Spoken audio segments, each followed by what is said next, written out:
अरे बच्चों नमस्कार, मैं संजू सांगवान आप सभी का अपने YouTube चैनल हिंदी शिक्षा जगत में स्वागत करती हूँ। तो बेटा पिछली कक्षाओं में हमने वर्ण, शब्द और विचार को पढ़ा। आज हम जानेंगे, जब मैंने आपको शब्द करवाया था तब मैंने आपको बताया था कि व्याकरणिक प्रकार्य के आधार पर जो शब्द होते हैं वो दो प्रकार के होते हैं, विकारी शब्द और अविकारी शब्द। तो बेटा आज हम जो टॉपिक करने वाले हैं वो है हमारा विकारी शब्द। विकारी शब्द, ठीक है। आज का जो हमारा टॉपिक होगा वो यही रहेगा, क्योंकि बेटा जो विकारी शब्द होते हैं वहां से भी बहुत बार क्वेश्चन पूछे जाते हैं। और इसमें जो विकारी शब्दों में मैंने आपको टॉपिक बताए थे वो कौन से थे, यदि आपने मेरी पिछली क्लास को देखा होगा तो आपको पता भी होगा। फिर से मैं बता देती हूँ, संज्ञा, सर्वनाम, विशेषण और क्रिया, ठीक है। हमारे चार जो शब्द होते हैं वो कौन से हैं विकारी शब्द? संज्ञा, सर्वनाम, क्रिया और विशेषण। आज जो हम करने वाले हैं वो है हमारा संज्ञा। बेटा संज्ञा को लेकर के बच्चे बड़े पजल रहते हैं कि किसमें संज्ञा है किसमें नहीं है।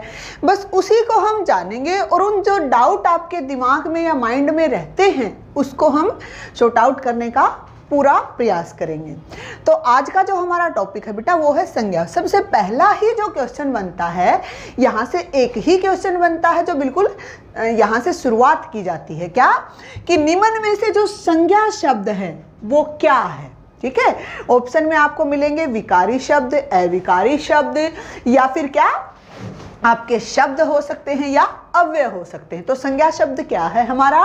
संज्ञा शब्द हमारा विकारी शब्द है, ठीक है।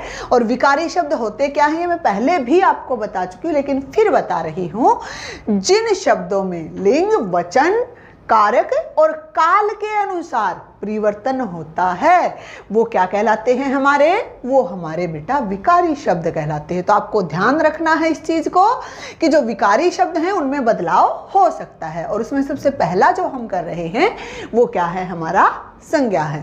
तो बेटा संज्ञा क्या होती है? वैसे तो संज्ञा को किससे लिया जाता है? संज्ञा एक नाम है, ठीक है। वैसे हम देखें तो संज्ञा क्या है? एक नाम को लेकर के संज्ञा के अर्थ में प्रयोग किया जाता है। परंतु जब हम इसकी परिभाषा देखते हैं, आपको रटना नहीं है, केवल और केवल समझना है।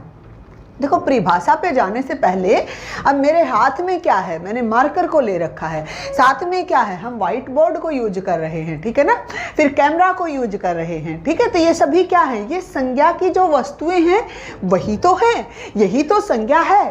तो आपको ज्यादा इसको रटना नहीं है, केवल और केवल इसको समझना है। जो हमारे आसपास बोला जाता है हमें नहीं पता होता कि वो संज्ञा शब्द हैं या कोई और है, तो आपको ध्यान रखना है। तो संज्ञा क्या होती है बेटा? किसी व्यक्ति, वस्तु आदि के नाम का बोध कराने वाले शब्द क्या कहलाते हैं हमारे? संज्ञा कहलाते हैं, ठीक है। तो क्या कहा? किसी व्यक्ति, वस्तु, स्थान, भाव आदि के नाम का बोध कराने वाले शब्द हमारे संज्ञा कहलाते हैं।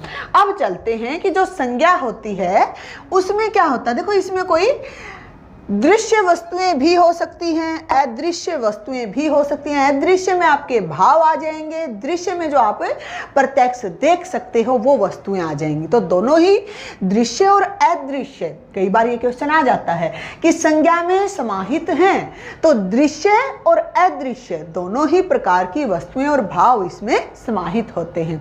जो दूसरा क्वेश्चन बनता है हमारा वो क्या बनता है? वो बनता है बेटा कि संज्ञा कितने प्रकार की होती है। बहुत सारे बच्चों के प्रश्न आते हैं कि मैडम हमने व्याकरण की किताबों में 5 प्रकार की पढ़ा है, परंतु हमारी जो संज्ञा होती है बेटा वो केवल और केवल 3 ही प्रकार की होती है। इस चीज को आप ध्यान में रखोगे। सबसे पहले जो होती है हमारी व्यक्तिवाचक संज्ञा, ठीक है। व्यक्तिवाचक संज्ञा। और जो दूसरा है वो कौन सी होती है? वो होती है बेटा हमारी जातिवाचक संज्ञा।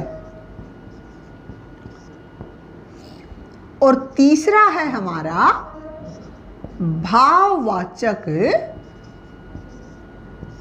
संज्ञा। ठीक है, ये 3 प्रकार की हमारी संज्ञा होती है। तो आपको ध्यान रखना है जब भी संज्ञा को पूछा जाता है तो वो 3 ही प्रकार की होती है, व्यक्तिवाचक, जातिवाचक और भाववाचक। फिर कहोगे कि मैडम 2 प्रकार और होते हैं, तो जो 2 प्रकार होते हैं बेटा वो हमारे किसके भाग हैं? वो हमारी जातिवाचक संज्ञा के ही उपभेद माने जाते हैं। ठीक है, तो वो कौन से होते हैं? सबसे पहला है द्रव्यवाचक, द्रव्यवाचक, और दूसरा है समूहवाचक, समूहवाचक, या फिर इसको क्या बोल देते हैं? समुदायवाचक संज्ञा भी बोल देते हैं, समुदायवाचक संज्ञा।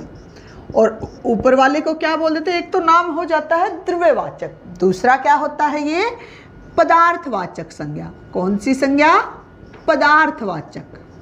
ठीक है, कई बार क्या करता है एग्जामिनर आपसे और कुछ ना पूछ करके केवल और केवल इतना ही पूछ लेता है कि निम्न में से कौन सा एक संज्ञा का भेद नहीं है, और ऑप्शन में आपको क्या दे दे? व्यक्तिवाचक, जातिवाचक, भाववाचक, और ये न दे करके ये दे दे आपको पदार्थवाचक। फिर आप कहाँ भागते हो कि भी पदार्थवाचक है वो संज्ञा का भेद नहीं है, परंतु द्रव्यवाचक और पदार्थवाचक एक ही संज्ञा है। दोनों क्या है? केवल नाम में अंतर है। थोड़ा सा कहते नहीं, घर पे यदि आपका कोई रियल नेम कुछ और होता है और आपको किसी और नाम से पुकार लिया जाता है, उसी प्रकार द्रव्यवाचक क्या है? इसका जो सत्य नाम होता है वो कहलाता, प्रामाणिक जो नाम है वो द्रव्यवाचक है, परंतु इसको पदार्थवाचक संज्ञा भी कहा जाता है। उसी प्रकार समूहवाचक या समुदायवाचक संज्ञा। तो ये हमारे टोटल कितने प्रकार होते हैं? टोटल हमारे 5 हैं, परंतु 3 प्रकार हमारे संज्ञा के हैं, 2 प्रकार हमारे जातिवाचक संज्ञा के होते हैं। अब देखते हैं जो हमारी सबसे पहले है व्यक्तिवाचक संज्ञा। देखो बेटा, इसको आपको ध्यान रखना है, इनकी परिभाषाओं को आपको नहीं रटना है, क्योंकि यदि परिभाषा को रटते हो तो आप इसको नहीं कर पाओगे। ठीक है, तो ये क्या होती है बेटा? व्यक्तिवाचक जो संज्ञा है, सबसे पहली जो पहचान होती है, तो किसी व्यक्ति, वस्तु आदि के नाम को हम क्या कहते हैं? व्यक्तिवाचक संज्ञा। किसको? किसी व्यक्ति, वस्तु आदि के नाम का बोध कराने वाले शब्द हमारे व्यक्तिवाचक संज्ञा कहलाते हैं। जैसे हमने क्या कहा? गंगा पवित्र नदी है, पवित्र नदी है। अब क्या है बेटा? गंगा पवित्र नदी है। अब गंगा क्या है? गंगा एक नाम आ गया। गंगा क्या आ गया? एक नाम आ गया। परंतु यदि यहां पर क्या होता कि पवित्र नदी है, तो क्या होता? नदी से क्या है? नदी हमारी जातिवाचक संज्ञा होती है, परंतु गंगा नाम आने से यहां पर क्या हो जाती है? हमारी व्यक्तिवाचक संज्ञा हो जाती है। तो ये चीज को आप ध्यान रखोगे, चाहे आपका क्या रहे कि राम पढ़ता है, और क्वेश्चन क्या है? निम्न वाक्य में कौन सी संज्ञा है? तो राम क्या है? हमारा नाम है। तो सबसे पहली बात क्या कहोगे? व्यक्तियों के नाम। व्यक्तियों के नाम क्या है? व्यक्तिवाचक संज्ञा है। चाहे राम है, श्याम है, सीता है, गीता है, कोई भी नाम यदि किसी व्यक्ति का आता है तो वो क्या है? व्यक्तिवाचक संज्ञा। क्योंकि नाम यदि लिया जाता है तो वो क्या करवा रहा है? व्यक्ति का एक पर्सनली जो बोध होता है उसके बारे में बता रहा है, कि उसका व्यक्तिगत परिचय वो दे रहा है। तो क्या है? सबसे पहला जो पॉइंट आता है बेटा वो क्या है? हमारा व्यक्तियों के नाम। ठीक है, तो इसमें ध्यान रखोगे, जब भी कभी एक व्यक्ति का नाम आपको दिखाई देता है तो वो क्या है? हमारी, वो हमारी व्यक्तिवाचक संज्ञा है, व्यक्तियों के नाम। ठीक है, और जो दूसरा होता है हमारा, मैंने थोड़ी देर पहले ही आपको एक एग्जाम्पल दिया कि गंगा हमारी पवित्र नदी है, तो क्या आ जाएगा? नदियों के नाम। जब तक नदी अपने स्वरूप में आती है, नदी कहकर ही बुलाई जाती है, तब तक वो नदी हमारी जातिवाचक संज्ञा में होती है। लेकिन जब एक पर्टिकुलर नाम आपको दे दिया जाता है, चाहे गंगा है, यमुना है, सरस्वती है, कोई भी नदी का नाम जब आपको दिया जाता है तो वो क्या है? हमारी व्यक्तिवाचक संज्ञा। तो क्या लिखोगे? नदियों के नाम, नदियों के नाम। ठीक है, क्योंकि ये क्या होते हैं बेटा, ये आपके जब एक नाम के रूप में आते हैं तो ये व्यक्तिगत परिचय देते हैं, तो वो क्या है, हमारी व्यक्तिवाचक संज्ञा है। साथ में ही क्या रहती है, हमारी पुस्तकों के नाम, पुस्तकों के नाम। देखो ये बड़ा ही इजी सा एक टॉपिक है और यहाँ से एक क्वेश्चन जरूर आता है, चाहे आप किसी भी कंपटीशन का एग्जाम देने जाते हो तो क्या होता है, पुस्तकों के नाम। अब पुस्तक कोई भी हो सकती है, कामायनी हो सकती है, रामचरितमानस हो सकती है ना, कोई भी पुस्तक, महाभारत हो सकती है, रामायण हो सकती है, तो कोई भी पुस्तक जब उसका नाम आपको दिया जाता है तो वो क्या है, हमारी व्यक्तिवाचक संज्ञा है। और फिर आता है हमारा देशों के नाम, देशों के नाम। अब हमने क्या कहा, हमने कहा कि भारत हमारा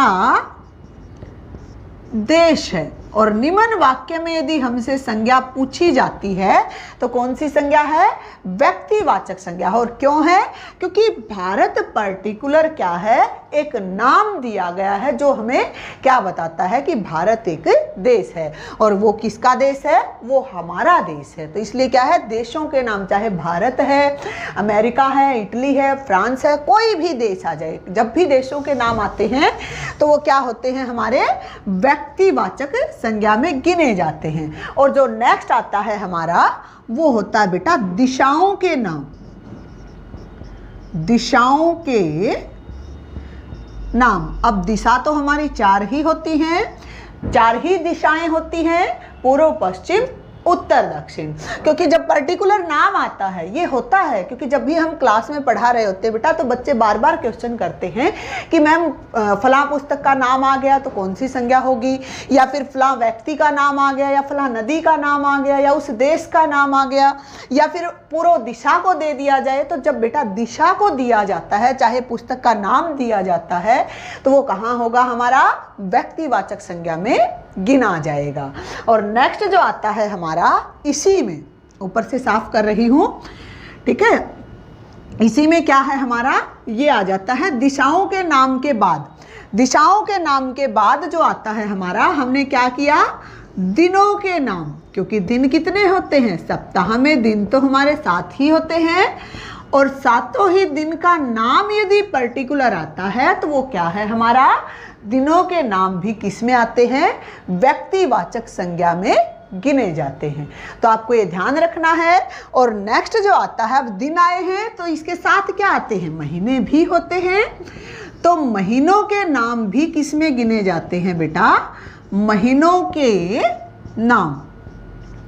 महीनों के नाम भी हमारी व्यक्तिवाचक संज्ञा होते हैं, चाहे जनवरी है, चाहे आपके देसी जो महीने होते हैं, हमारे भारतीय कैलेंडर के अनुसार जो महीने होते हैं, चाहे वो महीने आए, चाहे अंग्रेजी कैलेंडर के अनुसार महीने आए, दोनों में ही क्या होती है, हमारी व्यक्तिवाचक संज्ञा होती है।